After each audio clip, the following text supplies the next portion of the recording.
have an announcement.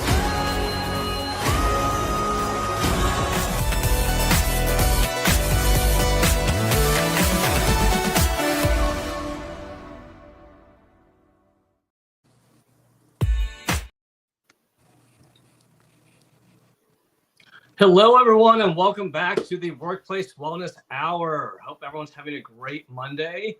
It is Monday, January 20th. We have a lot going on today. It's Inauguration Day. It's Martin Luther King Day.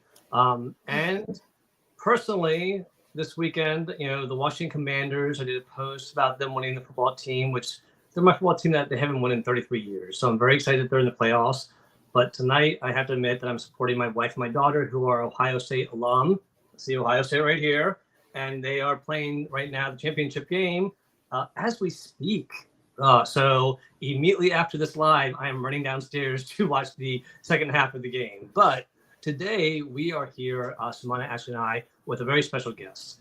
We have Megan Whitney here, who is a mindfulness teacher. She's a leadership coach. And she's going to be sharing some great insight about the differences of burnout in nonprofit compared to corporate, and whether you've experienced it in one or the other or neither, and you just want to learn some techniques to deal with it or some things to prevent it. Megan's the right person for this.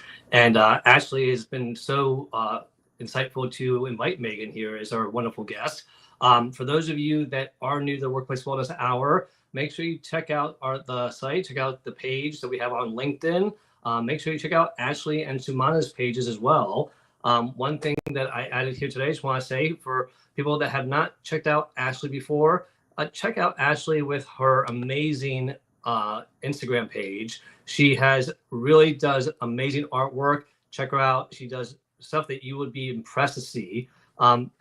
Also, check out Jetty Wellness. If you want to check out Jetty Wellness, scan the QR code for that, because obviously Sumana does so much great work. And if you do not see her on TikTok, this actually will take you to the TikTok location, and this will actually take you to the wrong one. This one here will take you to the Jetty Wellness website, so feel free to check on that. And then I thought I'd just add, I've been putting a lot of this stuff now that we're recording it on my YouTube channel, so if you want to follow and subscribe to my YouTube channel where you can see previous episodes of the Workplace Wellness Hour or of the other shows I do, it's a great place to check it out. And let's get back to here. And of course, as a reminder, we are here every single Monday, or every other Monday at 6 p.m. Mountain and 8 p.m. Eastern. So set your calendars to watch us, because we're back here every 2 weeks. And finally, what I'll leave on here is the tickler for Megan's website. So if you enjoy what Megan shares today, check out her website at meganwhitneycoaching.com, so you can learn more about the great offerings that she has as you listen to her today. So with that being said, let's do some introductions, and then we'll hand it over to Ashley to introduce Megan and get this party started. For those of you I have not had the pleasure of meeting, my name is Felipe Cofino. I'm a passionate HR executive. I'm a career coach and LinkedIn top voice, as well as I work at PRB, which is Population Reference Bureau, where they do a lot of amazing work globally, making an impactful change using data to help change policy and make an impact in the world, whether it's climate, aging, reproductive health, gender, whatever it may be. And as far as me, I am excited to be here today with these amazing ladies to talk about this very important topic. And with that, I'm going to pass it over to Sumana to introduce herself. Sumana? Oh, hello, everybody. Welcome. So happy to be here. I just love the introduction video. It just gets me so hyped up, and it's so well produced, Felipe. Thank you so much. And it kind of gets me teary-eyed because I look at all the amazing topics that we've done over the last couple of 3 seasons now. And there's so many amazing conversations that we've had when LinkedIn Audio was LinkedIn Audio in the LinkedIn format, and now we're trying something a little bit different. But I just want to welcome everyone. I've been sort of commenting using my phone just to say hello to you. My name is Sumana Jetty. I am the president of Jetty Wellness, where we design science-based, evidence-based strategic wellness solutions for businesses. I come from public health. I love research. I love making videos on TikTok as well as on Instagram, although I do have some beef with TikTok just with all the stuff that's going on with the ban, so I don't want to talk about that right now. That's about it. I mean, I'm excited to talk about burnout. What a phenomenal topic to start off in the new year, and the differences between corporate and non-for-profit burnout. And so happy that Ashley has brought in such an amazing guest speaker. So Ashley, I'll pass it over to you. I know you're struggling with a bit of a cold. I hope you're feeling better, and I do want to hear your voice. Over to you. Thank you, Samana. I was actually going to start by saying the same thing. Felipe, I really love our intro video. You did such a great job on it. And it's like, it makes me feel so special that we have an opening video. So I will introduce myself, and then I have the privilege of introducing Megan. So hello to everybody. I'm Ashley Fluellen. I'm an artist, speaker, and creativity coach. And I help creative professionals and leaders resist perfectionism by tapping into their creativity. So I offer one-on-one and am about to start offering virtual group art classes, as well as in-person team building workshops. And here today we have Miss Megan Whitney. Megan is an incredible meditation teacher and mindfulness coach.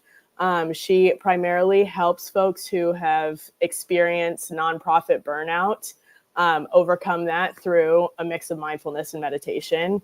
And I've had the privilege and opportunity of working with Megan in a workshop that we host together called Meditate and Create. And I have to say, I started meditating because of Megan solely. So I'm really excited that she's here tonight and can share her wisdom with all of us. And I will pass over to you, Megan, to get us started. Thank you so much, Ashley. And hello, friends. I am delighted to be with you all. Appreciate Felipe and Sumana and Ashley bringing me on. You have such a vibrant community, and I'm really interested in hearing from you all. So please engage in the chat and share your perspectives. As Ashley mentioned, my name is Megan. I'm based in Chicago, and I'm a mindfulness coach and a meditation teacher. You can find me on the free app Insight Timer.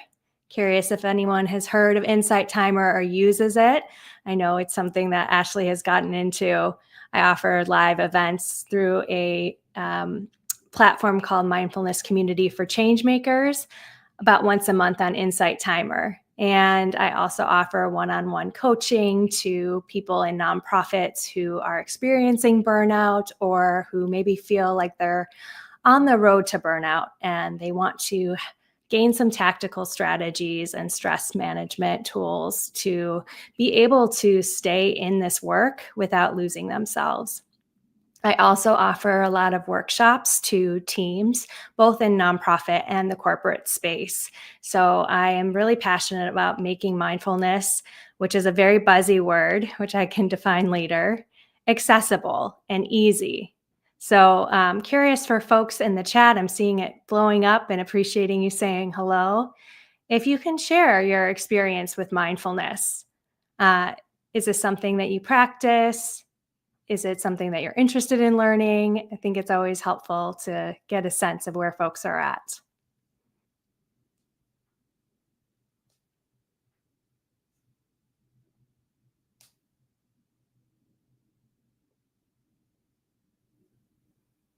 So currently I'm only seeing myself on here. I just want to make sure that my co-hosts are still here. Oh, we're still here. Oh, okay. You have about 5 minutes to give an intro.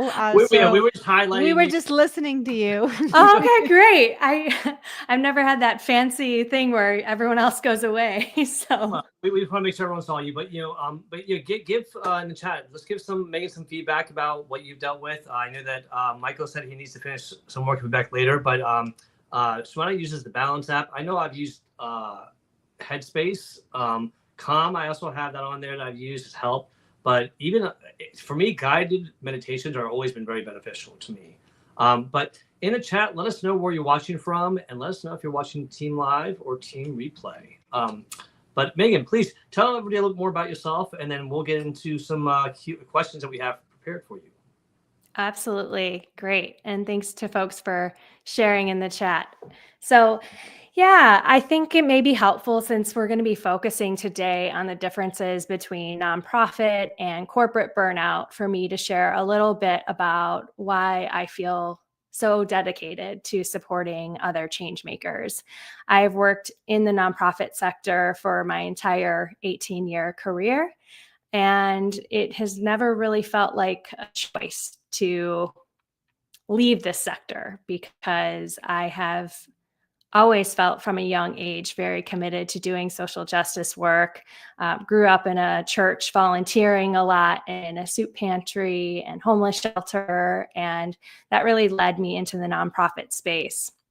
Would love to know, folks, too, if anyone in here, I saw my friend Tasha Van Vlack, who's in the nonprofit sector in this this stream. That would be helpful to see folks here. So so I experienced a really painful stretch of burnout about 10 years or so ago, when I was working at a job that involved being a project manager and indirectly managing a team.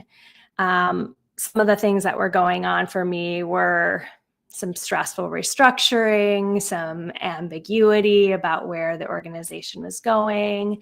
And I really felt like this weight on me to try to make other people happy and to help my team be able to get through this restructuring intact. And I remember going home at the time and feeling completely exhausted in my job.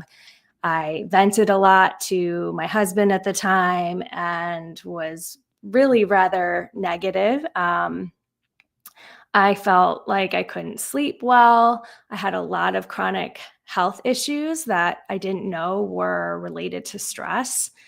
And honestly, my approach to dealing with it was mostly to blame myself, to be overly critical about the ways in which I wasn't doing a good enough job, or being able to do my best work. I was exhausted. So that is a side effect of burnout.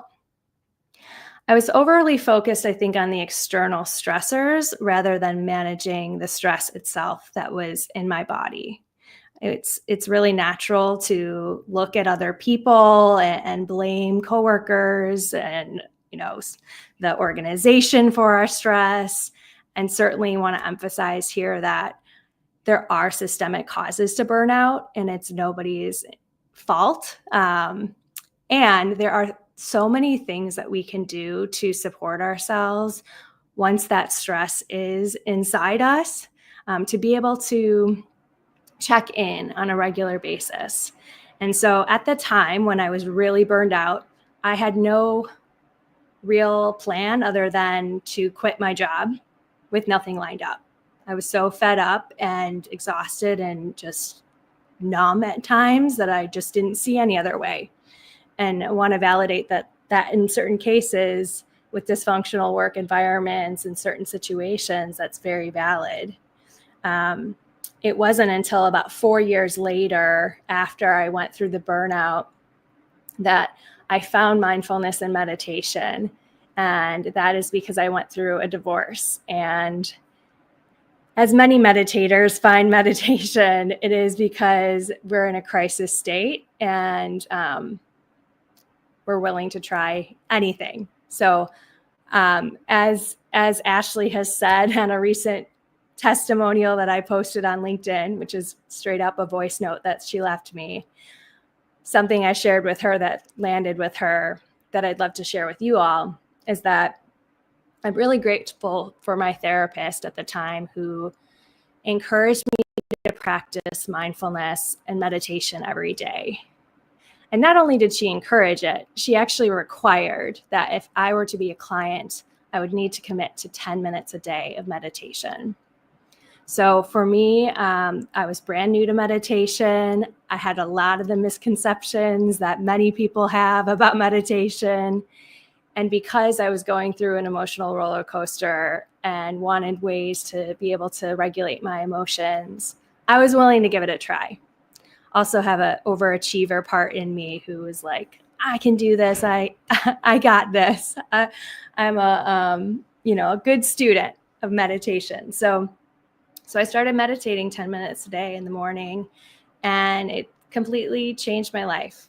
And I just like to emphasize to folks that if you're feeling intimidated about the practice, there's so many entry points and there's no one size fits all approach. So in addition to that 10 minutes of meditation, which just helped me release stress and anxiety, improve my sense of focus at work, I actually got multiple promotions during this weird time of emotional turbulence in my life. And I think that meditation has somewhat to do with that, because it really does help us perform better and feel better.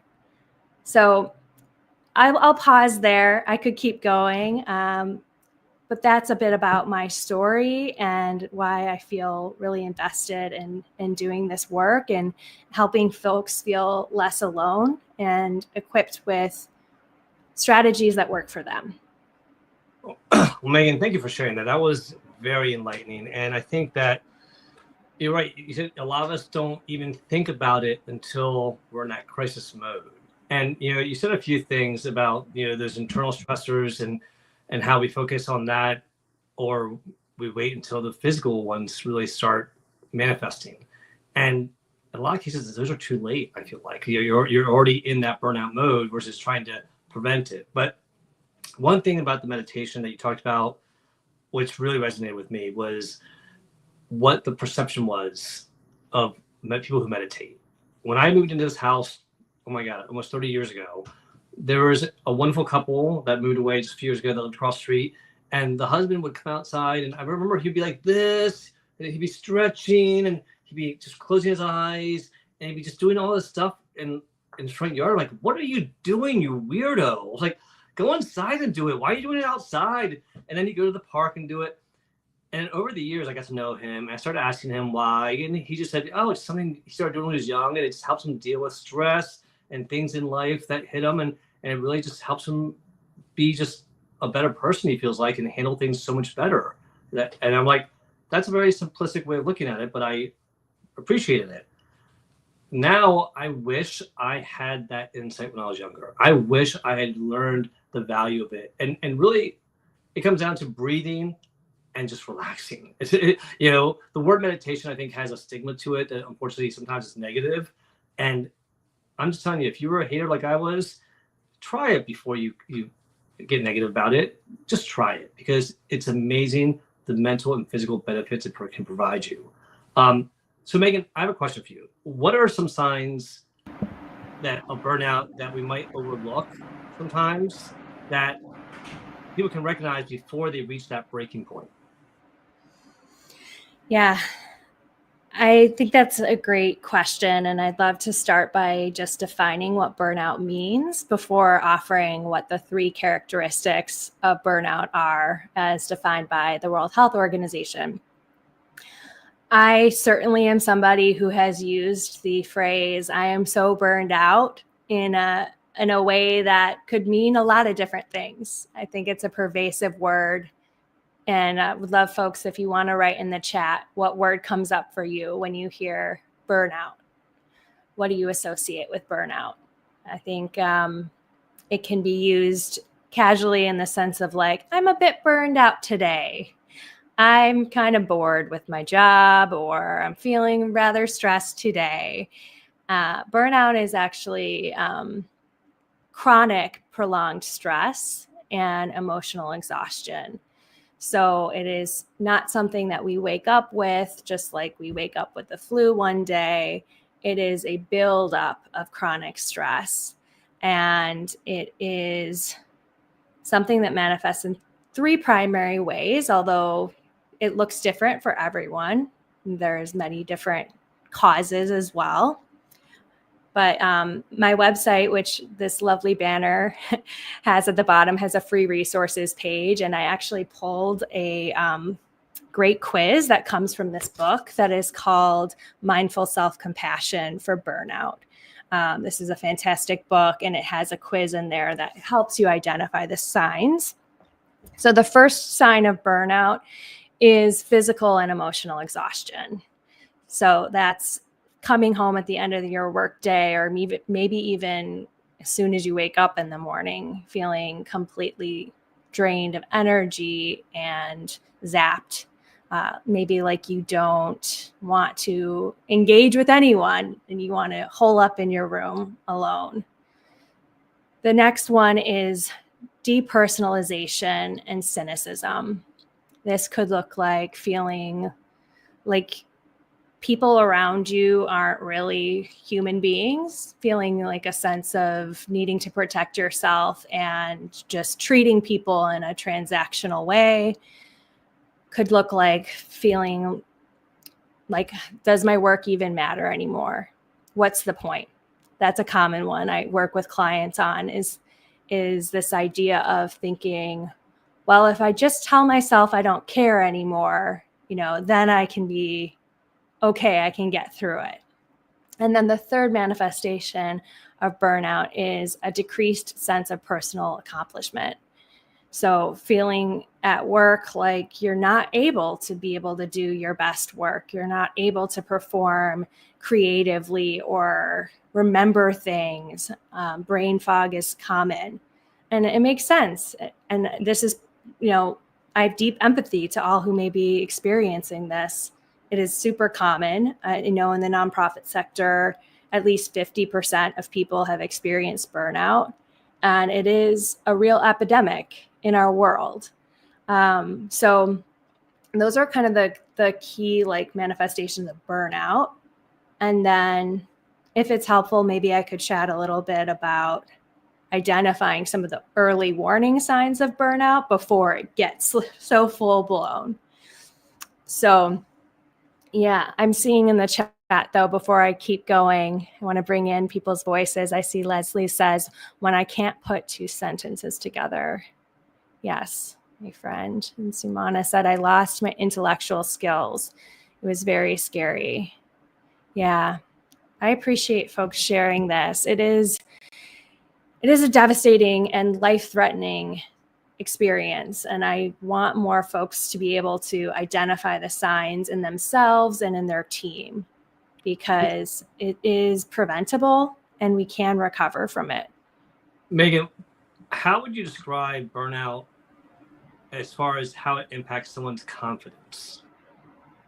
Oh, yeah, that's a great question. So, yeah, I can share about the confidence piece, and then I'd love to share about the early warning signs. And maybe on the fly, I can weave the two of those questions together, actually, because I think they're really linked. So as far as confidence, as I said, when you're feeling physically and emotionally exhausted, and you as Cooper says, you're frustrated, exhausted, spent, drained, you are running on zero battery. So it is a very insecure feeling to be burned out. I remember, for speaking for myself, and this is something that is very common, I lacked a lot of confidence at the time, because I felt like I wasn't able to think. And when we're tired, I don't know about you all, I just feel like a complete zombie. I forget things. So it certainly has to do with our confidence. And I think as far as the early warning signs of burnout, I promise I'll relate this back to confidence, but I'll say, one of the key things I tell people when they're asking me, well, how can I tell if I'm on the road to burnout? It's simple, but it's not. So we need to be aware of the stress as it shows up in our body in the moment. And actually, Felipe, I remember you saying, as we were prepping for this, that you feel like working in nonprofits, if people don't pay attention, they can burn out. And that's actually the definition that I use for mindfulness. So mindfulness at its core is paying attention. It's another word like burnout that I think is overused a lot. And what does it actually mean? So mindfulness means paying attention to what's happening in the present moment, in the mind, body, and external environment, with an attitude of curiosity and kindness. So Another word that I like to use for mindfulness is it's self-awareness. So mindfulness really is an antidote to burnout, because practicing this skill of paying attention allows us to take a pause during the day and notice, hey, my neck and shoulders are super tight right now. My breath is shallow. My heart is racing. I'm feeling stressed. So mindfulness is being able to observe this, what's happening in the body. And this was not a skill that I gained until I was in my early 30s. So Felipe was saying earlier how he wished he knew about meditation. But, at an earlier age, it's never too late to learn. So I think just being able to simply check in with yourself throughout the day. I offer a lot of different micro practices that allow people to, check in with their minds, bodies, and just energy. So would it be helpful if I led a couple minute practice at this point, just for folks to experience it, or do we want to head somewhere else? Oh, yeah, let's do a guided session real quick for like a minute, and then we can get into some Q&A, and then we'll invite some of you up on stage. For those of you watching, again, please go ahead and ask your questions of Megan, or we'll be sharing the link in a minute for you to join us on stage if you'd like. And also, go ahead and repost the room or the event onto your page and let people know that we are going on live in case they want to join the live conversation and ask Megan some questions here in real time, because this is a great opportunity to get some free advice and some great insights from someone who deals with this on a regular basis. Before you get into that, one thing I wanted to mention though, Megan, is that, I feel like a lot of times the warning signs, people aren't going to pay attention to them because they're on a high. They're like, I'm getting so much done. I'm so accomplished. I'm on a great track right now. And what I've noticed, whether it's been from my experiences or watching other people, is one of the biggest warning signs that I appreciate is when someone else tells you, hey, you're doing a lot. Maybe you should slow down, or are you okay? You're taking on a lot. Even though you are at that moment okay, the moment someone recognizes that you are taking on a lot, that might be the moment to say, hey, maybe I should practice something right now just to be proactive. Mm-hmm. Yeah, I totally agree. And I think, just to get nerdy for a second, something I found pretty fascinating in reading about mindfulness and self-compassion is that I think a lot of folks can relate to this. I certainly feel this way, that it's a lot easier to be kind and caring toward other people than it is to be kind and caring toward ourselves. We might easily tell a friend who's completely fried at the end of the day, like, hey, you're doing the best you can.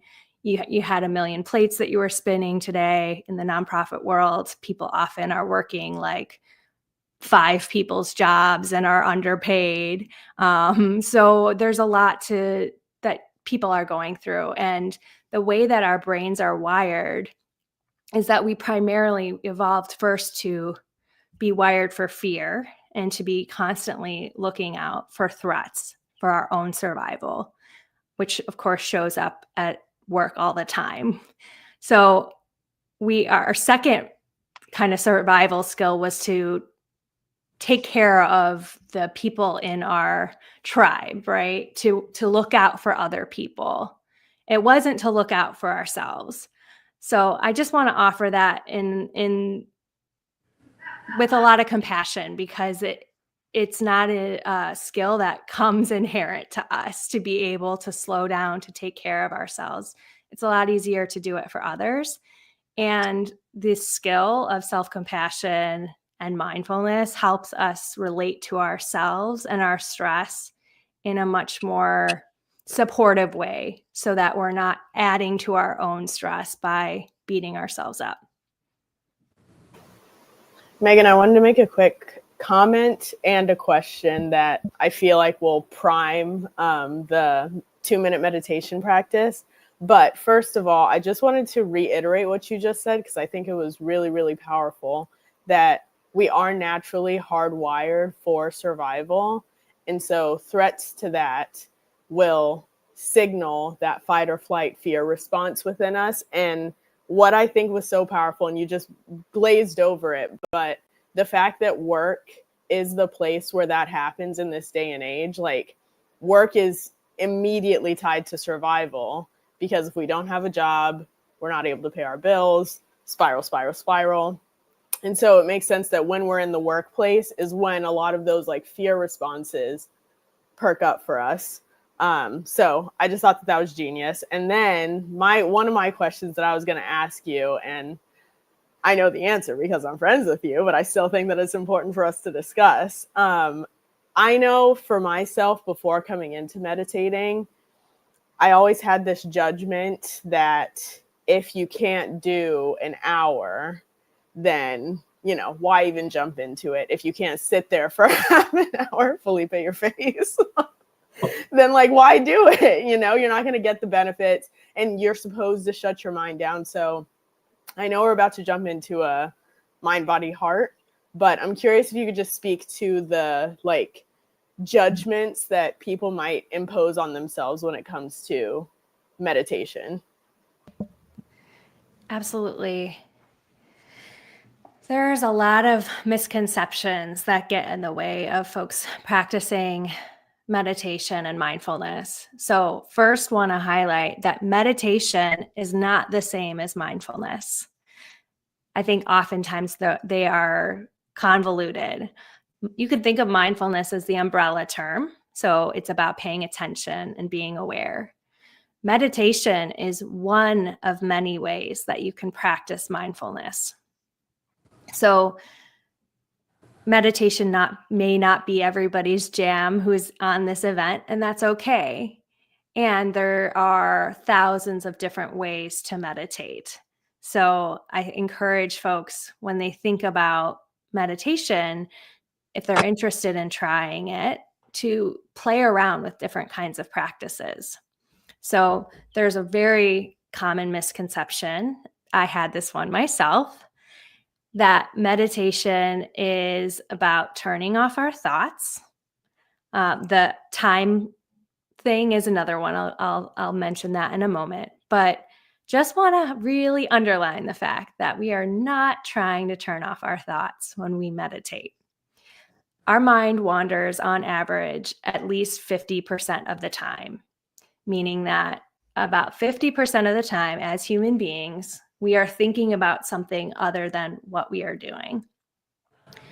Meditation helps us to build this muscle of focus and presence.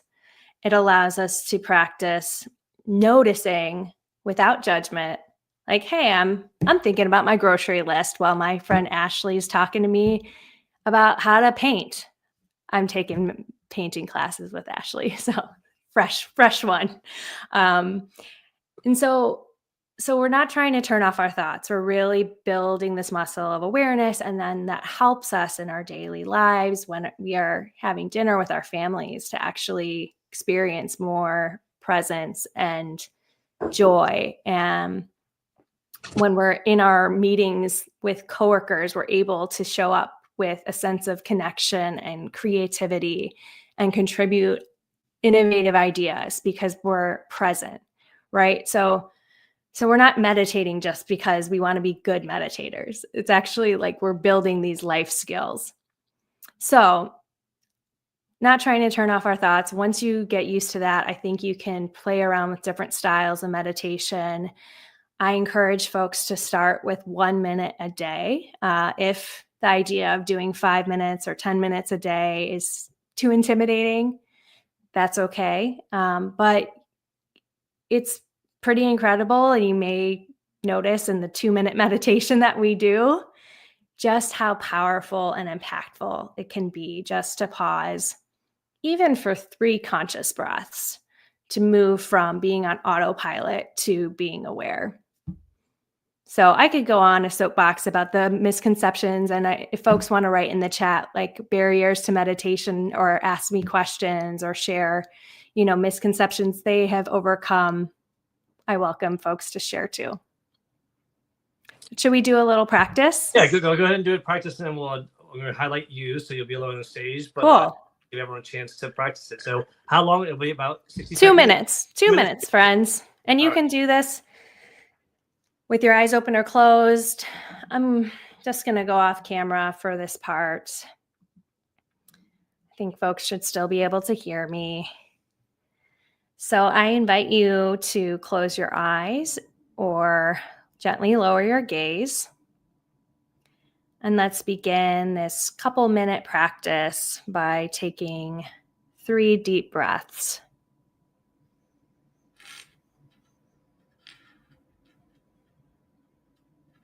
Breathing in, imagining there is a balloon inflating in your belly as you inhale, and deflating as you exhale.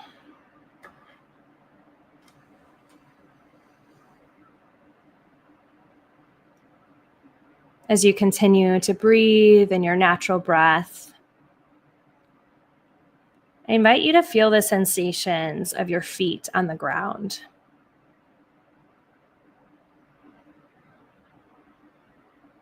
Becoming aware of how it feels to have the earth below you.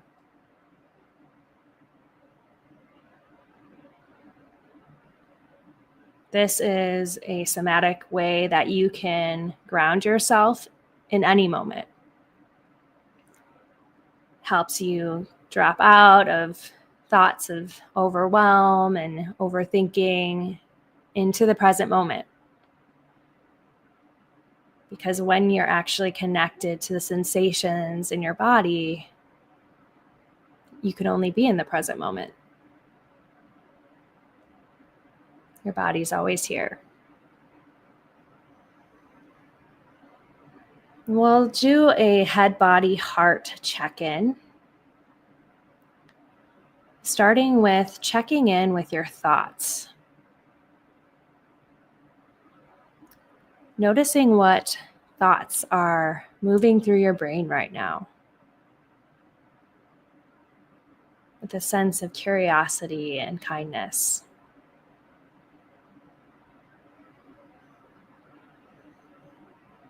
You might say to yourself, I'm having the thought, and then fill in the blank.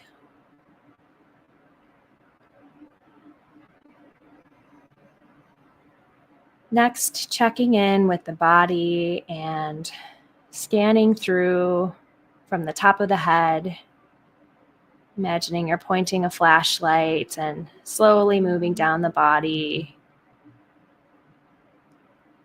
bringing loving awareness to the sensations that are moving through your body right now.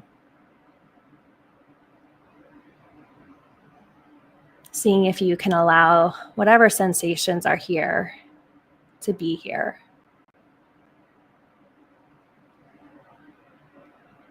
And finally, checking in with the heart.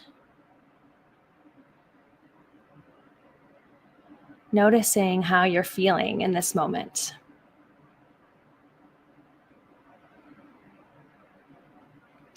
Naming if there's an emotion or a few emotions that are moving through the body. With kindness, just noticing, not trying to fix or change.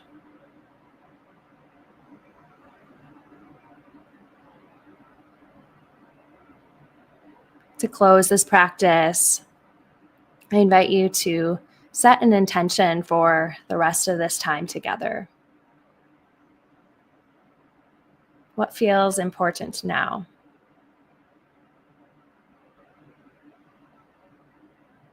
We can take a collective breath together and return to the space whenever you're ready.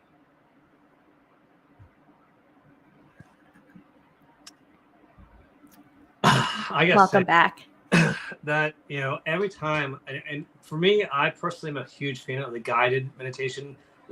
People can do it themselves. It's great. But for me, it helps me just be really fully into it. And everything from, the sensations, being present. I always remember, like, why are they asking me to, feel my feet touching the ground and the hands? It's like you said, because you're in the moment, you're being present. And that scan, that's one thing I've always liked is I envision like a laser scan going down my body, but being intentfully thinking about each part of my body, and you start realizing, oh, well, I do feel a little something there. That's weird. And being in tune to your body is so important. So those things, I really appreciate that. Ashley, I know you're a fan of this. What are your thoughts? I love it. I really love it. I started meditating every day, starting on the 1st. And I just immediately after, I literally feel different. Like the change is really noticeable. And like Megan said and emphasized since we met, it's like it really does not take an hour. It doesn't take 10 minutes. It can be a 1-minute practice and you will feel the difference in just being present and being mindful. So I'm in on meditating. When I open my eyes after that, whatever, minute, 5 minute, 10 minute, that's where I'm like, oh, wow. Like it's almost like I forgot where I was, but I didn't forget where I was. Like, it's almost like it's a brand new day. Almost that feeling. Sumana, what are your thoughts? Oh, I'm a huge fan of guided as well. And thank you, Megan. That was actually really amazing. I don't think we've done that on Workplace Wellness Hour, or maybe we've done that once. I can't remember. Maybe in season 1, we tried that. But I've been doing meditation on the Balance app for a couple of years now. When the app first started, I know it was, I think it still is 365 days. It's free for a whole year. And I just love the 2 individuals who teach it. And I think I've said this on Workplace Wellness Hour hundreds of times, but I didn't realize that I didn't know how to breathe. That shallow breathing that I think we just chronically become used to, especially in corporate spaces, and I'm sure in the nonprofit space as well. Just being in this high intense environment, you almost forget what it's like to breathe normally. And I mean, for me, my schedule's a little bit different. I go to the gym first thing in the morning, so I don't meditate in the morning, but I do meditate every night. That's the only way that I can kind of like close out the day. So it's like an absolute like must for me. But throughout the day, if I'm feeling anxious, if I feel like I need, there's all these different like SOS meditations, focus meditations. Sometimes I just need a little bit of something when I'm having a really high stressful day, and I reach for that app. Or I'm glad that you have a service that folks can lean into as well. But this has been such a fabulous discussion, and I'm happy to talk more. But yeah, thank you for teaching us about burnout and walking through some of the challenges that you've seen in your sector. Personally, for me, I've seen a lot of those domains, but I've also seen the competition that I think in corporate spaces, where it's just this need to get a promotion and be able to do better than the next person and get that project and get that better file. So I think one of those overlooked symptoms or causes, Felipe, that you were talking about in the corporate space, I think as an employee, what I've seen and what I hear a lot is the sense of like, I have to do more because otherwise I'm not going to get that promotion. And if I don't get that promotion, then how am I going to climb the corporate ladder? So therefore I have to work this much harder, and I have to be better and put in my 16-hour days and have my cell phone available on the evenings and weekends, and have me be the go-to person when my boss calls. So that's one thing I've noticed. And the other thing that I kind of wanted to mention, just to sort of shift the conversation a little bit, since we have only about 20 minutes or so, is the quality of life component that I don't think we talk a lot about. I think with burnout comes the chronic diseases, and with the chronic diseases comes the decrease in our quality of life. And that was my biggest aha moment when I was doing literature reviews on like what is going on and how do I shift this narrative of me being sick and now with this chronic illness to how can I now enhance my quality of life, because one chronic disease leads to the next one and the next one. And I still want to be able to run, and I still want to be able to, do chin-ups when I'm 70, I hope. I don't know if I can, but the goal then becomes, before getting into that second cycle of burnout, or even doing that first cycle, I hope that people will realize that you getting into the cycle is decreasing your quality of life, and that chronic disease is for life. There is really no way out of it. And if we can learn from Megan and we can learn from some of our experiences, that is one of the best things. I mean, prevention is the best cure when it comes to this. But I think what's happening, and I'd love to hear folks on the stage talk to me about it, or if you have any questions, is I think what's happening is, especially in the corporate spaces, one, burnout is required. I think people only realize that burnout is a problem after that first burnout. So I'll stop there. and Ashley, you're shaking your head, so I'd love to hear your thoughts. That's horrible, is my thoughts. But I agree with you. I think especially now, the job space just looks so different. The corporate space looks different. It's tougher to move up. If you're staying where you are, you're not making progress. And so I agree with you that that's where it is. You need one, I don't know, as a badge of honor or something. I hope not, but I think that's true. And I think it needs to change. I totally agree. And we have some guests here on stage I'm going to bring up in a second here. But before we do, two things I want to mention. One, we keep on saying about the difference between nonprofit and corporate burnout. And Megan alluded to the mission before, but there's a stat out there by the American Psychological Association that says that 71% of people that are lacking meaningful work experience high levels of stress that can lead to burnout, but only 45% report it if they're doing meaningful work. Now, that sounds like a really positive stat, but that to me raises a red flag for those people that are doing meaningful work.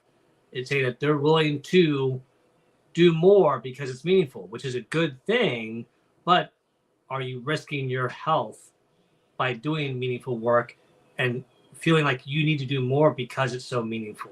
And I think that's where we have to caution people to realize your health is just as meaningful as the work that you're doing. So make sure you put the same emphasis on both. Because this was a Gallup stat that came out, 77% of people in the workplace, 77% reported experienced high levels of stress just last month. Okay? Now take away whether it's the holidays or not. 77%. We should not be that stressed, y'all. That's too much stress. And we gotta figure out a way how to do that. So I want to bring Marcia up here, and let me add her up here to the stage. We have our wonderful friend Marcia Lee here. Marcia, it's so great to see you here. I know that you have definitely talked about this topic in the past. So please share your thoughts or ask your questions of Megan. The mic is yours. Hello, everybody. So thank you for doing this, Megan. Thank you for coordinating this, Ashley.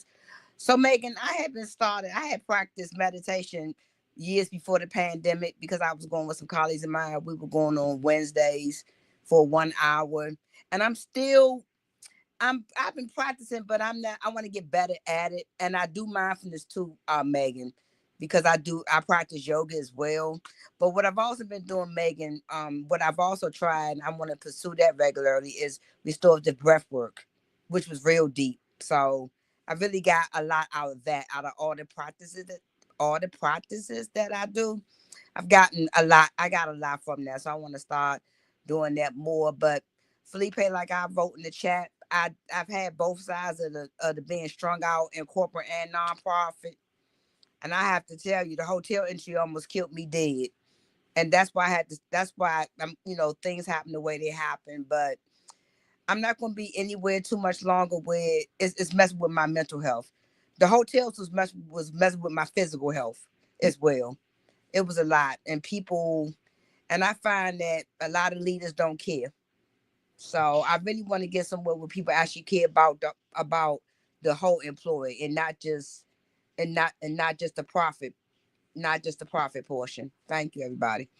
Marcia, I'm glad you brought that up because, we talked about the meaningful work and how stressful and how people can burn out. But on the corporate side, you nailed it. It's the service industry, great industry to be in, but boy, is it unforgiving because you're there to service your clients and customers. And the theory of the customer is always right, but also leaders are trying to make a profit. So they get pressure to do their work, and then they trickle down that pressure to their team. And all that does is increase that level of burnout, and you're doing it for the wrong reasons. I mean, look at even like the National Football League. They've realized over the years, oh, someone's hurt, put him back in there. It's okay, keep on playing. No, stop. And in the workplace, it might not be the physical injury, it's the mental injury. Same thing. If you see someone suffering and they're approaching burnout and they don't recognize it and you're the leader, guess what? It's your obligation as a leader. You want to be a leader, the responsibility comes with a title. So act on it and use it to actually be emotionally intelligent enough to care enough and say, hey, you need a break. Let someone else take care of this. Go take the rest of the day off or take a half-hour break or whatever it is to recognize that that person needs a moment. Megan, I'm curious about your thoughts about what Marcia shared. Yeah, Marcia, I really appreciate your openness and vulnerability and just sending you a lot of empathy and love. Burnout is just so pervasive, and I think it is helpful for us just to hear from each other and hear our experiences. I heard you say that you have experienced meditation before and you used to do it in community, which is amazing. And I think you said you wanted to get better at meditation. So just if you're still here, wanted to understand, what does getting better at meditation mean, or how might I be able to support you? Well, Megan, for me, because my mind, I'm always so hyped. I got so many things going in my head. I just wanted to sit back and really be focused on, on the whole practice. I'm still working on that, Megan. That's just me. That's something I'm still working on after all these years. I'm still working on that from within. So thank you, Megan. Any You're suggestions, welcome. Megan? Yeah, absolutely. I love being a meditation concierge. And so we can have another chat another time and get into the weeds of learning about what works for you, what doesn't. And for the sake of time and just sharing some thoughts that came up for me as you talked about wanting to focus more with your meditation. So the first thing I would recommend is practicing self-compassion toward yourself as you meditate. And I think for me, as I mentioned before, I initially was having these thoughts as I meditated, like, I'm not doing this right. So I love to emphasize that there's really no right or wrong way to meditate. If you actually spent just 5 minutes of breathing and, 75% of the time you were off in space thinking about something, I believe it's still going to be worth your time taking that break and those breaths. So there are a lot of different practices, but self-compassion is actually like a formal skill that you can build. I really love, again, this teacher that wrote this book, Mindful Self-Compassion for Burnout. Her name is Dr. Kristin Neff, Kristinnneff.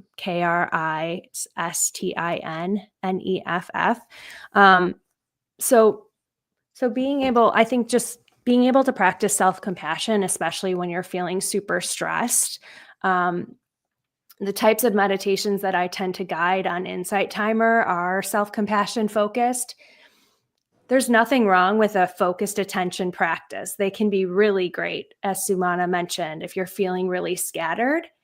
And sometimes I find that when I'm feeling really exhausted, pushing myself to do a focused attention practice where the point is to, really focus on the breath, it can be, it can kind of be less supportive than doing something that's a bit more relaxed, allowing you to feel into your emotions and notice, kind of like we did in the practice earlier. So I would say self-compassion might be a good practice to try, and just experimenting with different styles of meditation. Another one that I love is loving kindness, where you're offering yourself kindness and wishes of peace, and you're practicing offering those. I think that would actually be great given what you shared about that all too common leadership issue where you feel not as supported as you need. Practicing loving kindness meditation can be a really beautiful way to build this muscle of seeing ourselves and everybody else around us through a lens of love. And it kind of can soften that sense of resentment that we can feel around, what other people are doing or not doing. Something I like to keep in mind is that there's a lot of things that are outside of our control, and we do have a choice in how we respond. And so I think that would be another good one. But you're getting me on a roll here, Marcia. We should chat another time. But I hope this was helpful. Thank you, Megan. And so, man, I'm still working on breathing too.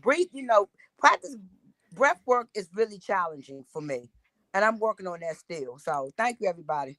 Well, Marcia, don't leave yet, because I will say, breath work and dealing with all that, you're not alone. I think everyone is always continuously working on it. I don't think anyone ever perfects it. There's always ways to tweak on it. So, but Megan said something, Marcia, that if you and I were still in the hotel industry, wouldn't it be so cool to have a mindfulness concierge or a meditation concierge? How cool would that be? If I was still in the hotel industry right now, I would definitely be trying to recommend that, because I think people would definitely take up that service if we had it. So Marcia, thank you again for shining light on the corporate burnout and just the service industry at all. I mean, hotel industry, y'all, open 365 days of the year, never closes, always constantly open and running and servicing people while they sleep. It is very unforgiving. It's an amazing industry. It's a lot of fun, but that's where you have to realize, think about the industry that you're working in, whether it's nonprofit, corporate, healthcare, whatever. There are going to be burnout opportunities regardless of where you work. So what are you doing to be mindful about it? And what are you doing to prevent it? Or what are you doing to address it if you're actually living on it? So listen, we have come up to the end of the hour. Megan, I cannot thank you enough for just taking the time out of your day to share all this great free insight, advice. I hope people definitely check out Megan. If you have not checked out Megan, her website is on the ticker down there, meganwhitneycoaching.com. Definitely check her out. I think, we definitely could use another session like this with Megan in the future. So I'd love to have you come back with us and join us. But before we wrap up, I want to give you a chance to share where people can find you, Megan. Any final last thoughts? And what's one thing that people could do right after this call just to be a little bit more mindful? Ooh, thank you, Felipe. This is so fun to be with this wonderful community. I'm really feeling jazzed to just have had this opportunity to chat with you all.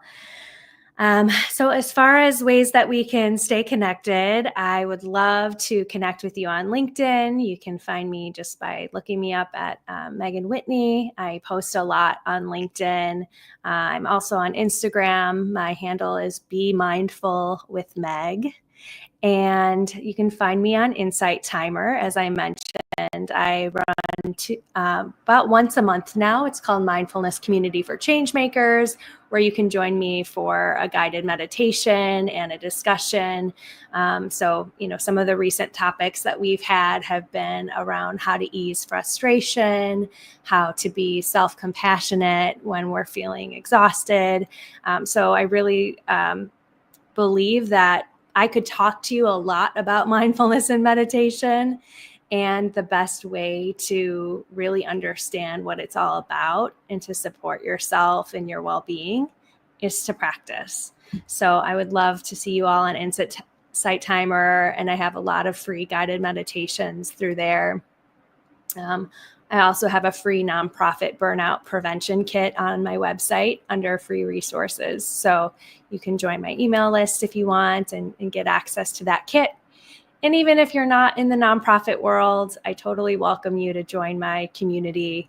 I think that while stressors may be different, and they are different in corporate versus nonprofit, the stress itself shows up in all of us because we're all humans who experience these moments of overwhelm and stress. So as far as one thing that you could do after this call, I'm going to pull from some gentle suggestions that I recently gave to Ashley at our painting class, actually, because we talked about this. So feel free to try this on for yourself if you want. One of the things that I find has been a real game changer for me is not looking at my phone right when I wake up in the morning and scrolling on social media, checking my email. That was a habit that I used to have. And I realized that that's kind of like, I think Jay Shetty says this, it's like inviting like 100 voices into your bedroom first thing in the morning. Would you actually do that in real life? No. So taking the chance to just allow yourself to check in with your own self, with your internal landscape. And maybe that's just, for you taking a minute to breathe and just notice, how you're doing before you jump out of bed. For me, I don't do anything on my phone besides meditate with Insight Timer or Calm until after my morning routine of journaling, yoga or Orange Theory, reading. I now meditate about 30 minutes a day in the morning, but again, don't let that stop you. 1 minute, 5 minutes. So just, I'm not here to be like someone that's policing other people. I think we all have our own things that work for us, but I would just say if that is intriguing to you, play around with it, see how you feel. How does that affect the rest of your day? I find for me, it allows me to be a lot more grounded and connected to myself and less stressed and distracted. Thank you for that wonderful tip there, Megan. And again, everyone, just start with one thing. Whatever the one thing that Megan shared today or anyone shared that resonated with you, just start with that one thing and try it. Because at the end of the day, like I said, I wish I could talk to my 20-year-old self and say, hey, take 10 minutes a day and start breathing. Just 10 minutes a day and just breathe and meditate, and you'll benefit from it. And I probably would have handled things a lot better personally and professionally. So again, check out Megan at meganwhitneycoaching.com or on LinkedIn. And as for us, as always, you can check us out on LinkedIn for Ashley, Simon, and I, and also check out the Workplace Wellness Collective that's available on LinkedIn as well. If you want to follow me on YouTube, scan this QR code here, and you can go ahead and follow me on YouTube there. And if you want to, let's see here. Oh, wait. Follow Sumana Jetty. There's Jetty Wellness. Scan that QR code for her.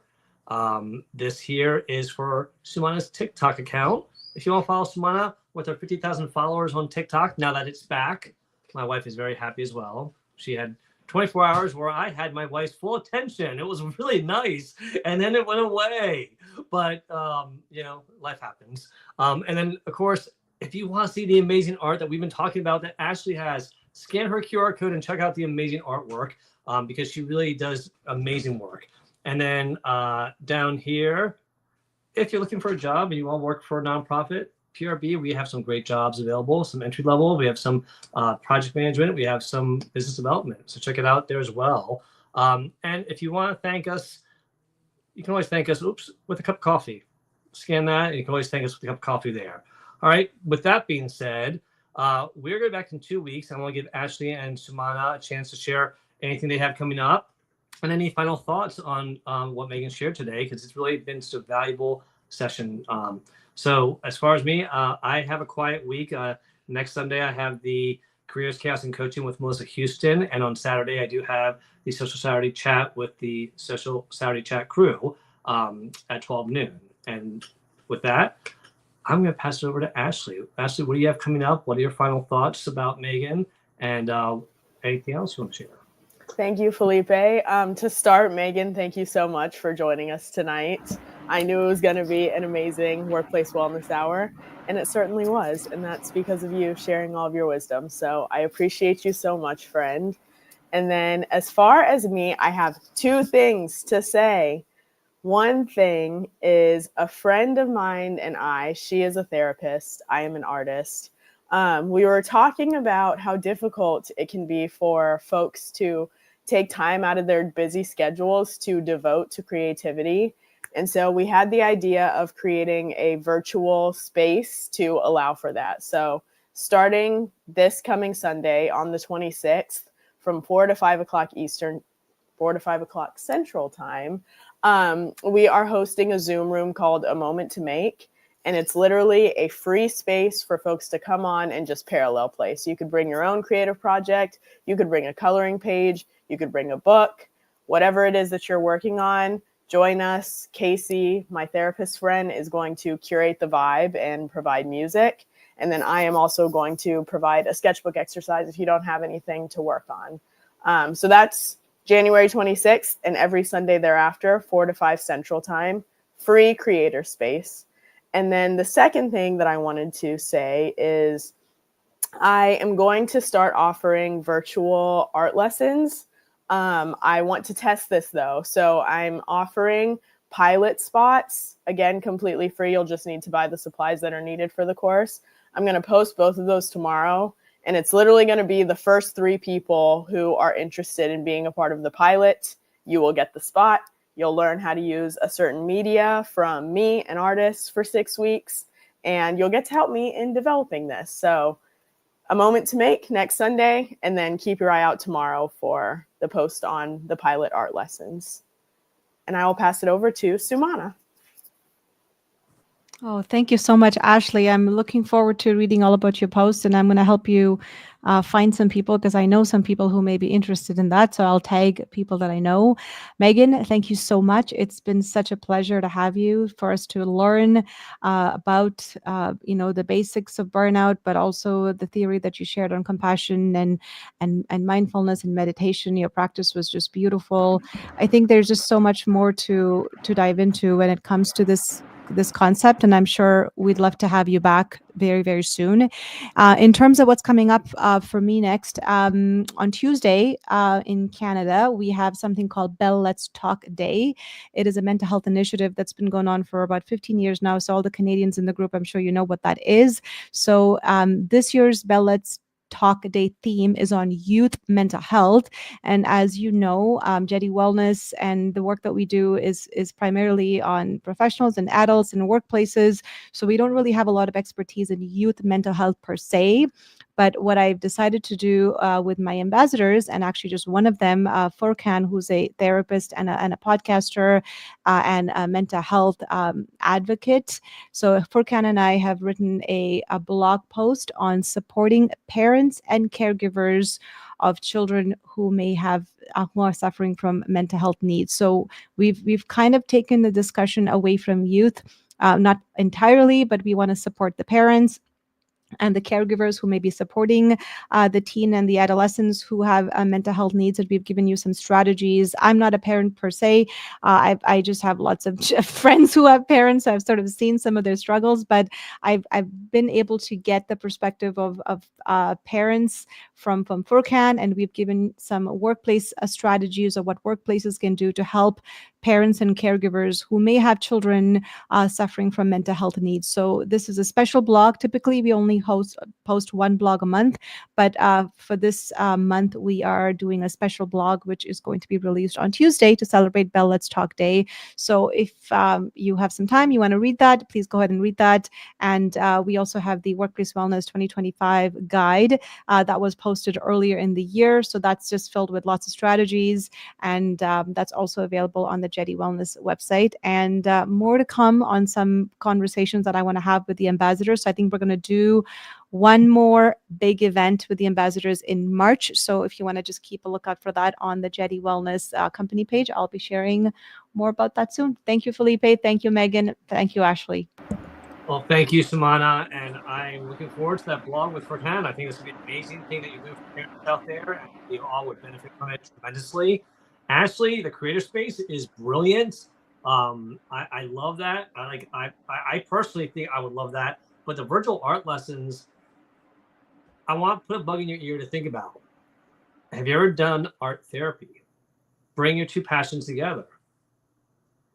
I just think that you'd be wonderful. You'd lead it wonderfully.